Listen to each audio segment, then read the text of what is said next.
Ever wonder what your digital fingerprints really say about you? Digital fingerprint. Yeah, like all those little traces we leave online. Ah, I see where you're going with this. Today, we're not just looking at what you post on Facebook, but how you refine it, those edits you make. It's like peeking behind the curtain of our online personas, isn't it? Each edit, every tweak, it's a glimpse into how we craft that image we present to the world. Exactly.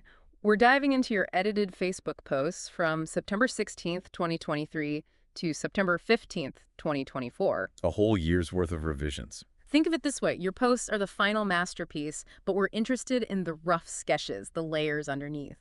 We often think of social media as this space for immediacy. But these edits, they add a fascinating layer of complexity. It's a chance to see not just what you shared, but how you wanted it to land with your audience. It's funny you should say that because one post in particular caught my eye. Remember that announcement from August 21st about Linsal, Message, Where?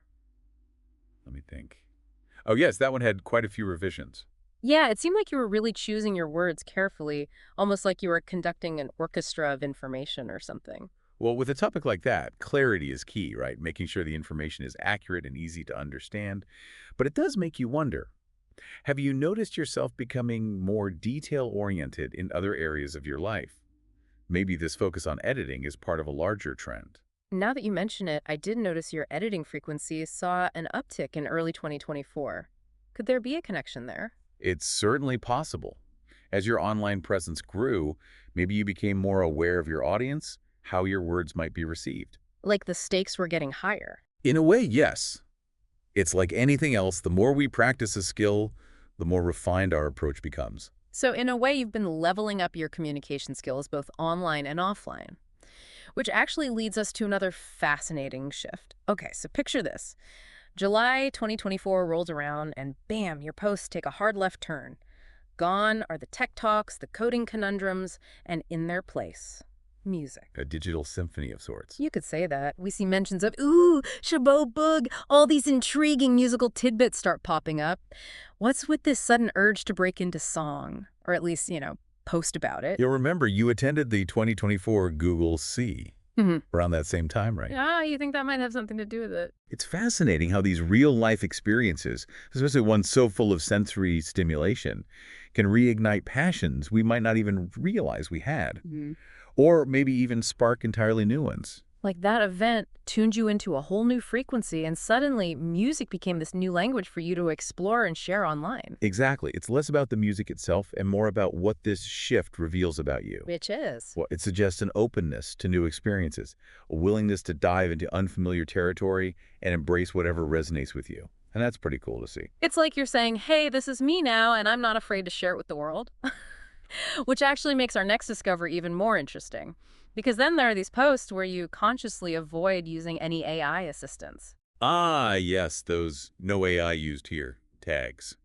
Especially that one from June 10th, 2024, about the chatniki, all these things. Why do you think those particular topics warranted that disclaimer? It makes you wonder what made those subjects feel different. Yeah, like you were drawing a line saying, for this, I need my authentic voice, my own two hands on the keyboard. Exactly, like you wanted to ensure the message was coming directly from you, with no filters or algorithms mediating the process. Do you think it was about the sensitivity of the topics, maybe? Or a desire to connect on a more personal level? It's possible, isn't it? Because when we choose to forego the tools and rely solely on our own expression, it often signals a need for genuine connection. A need to convey not just information, but emotion, nuance, the things that make us uniquely human.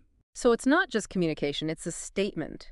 This matters to me, and I want you to hear it directly from the source. Exactly.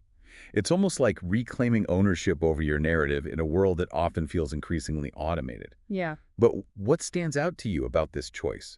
Knowing yourself better than anyone. Honestly, it makes me think about the pressure to present this perfect online persona, And by choosing not to use AI on certain posts, it's like you're pushing back against that. Yeah. Saying, hey, this is the real me, flaws and all. And that really resonates, especially in today's social media landscape. That's a powerful insight. It highlights the fact that we're not just passive consumers of these platforms. We have the power to choose how we engage with them and how they, in turn, shape us. It's like we've been piecing together this puzzle one edit at a time, and it really highlights something kind of cool. What's it? It's not just about fixing typos or making things sound nice. It's about crafting a story, a narrative, you know? You're right. It's about shaping how we want to be seen. And speaking of stories, yours is filled with some pretty awesome recurring themes. Oh, yeah? Like what? Well, your generosity, for one. Yeah. All those posts about giving away gifts, sharing resources, shining a light on cool opportunities for others. It's pretty heartwarming stuff. It's true. You're always so willing to share the good stuff with everyone. And there's this clear passion for education that shines through. Promoting workshops, celebrating those amazing teachers, championing continuous learning. You know, it makes you think. But These edits aren't just about you, are they? There's this desire to uplift and empower those around you. it's like you're paying it forward, but with knowledge instead of cash. Exactly. You're not just absorbing information. You're actively sharing it and encouraging others to do the same, which is pretty remarkable. Oh, and who could forget your love of food? That whole roast chicken saga had my mouth watering for days. Remember that one? Of course. Posts like that, they add a whole other dimension to this whole thing. How so? Well, it reminds us that behind every carefully curated online persona is a real person. Someone with quirks, passions, a love of perfectly roasted chicken. It's those little details that make it all come to life. So as we wrap up this deep dive into your digital edits, what have we learned? What's the headline here? We've uncovered the story behind the story.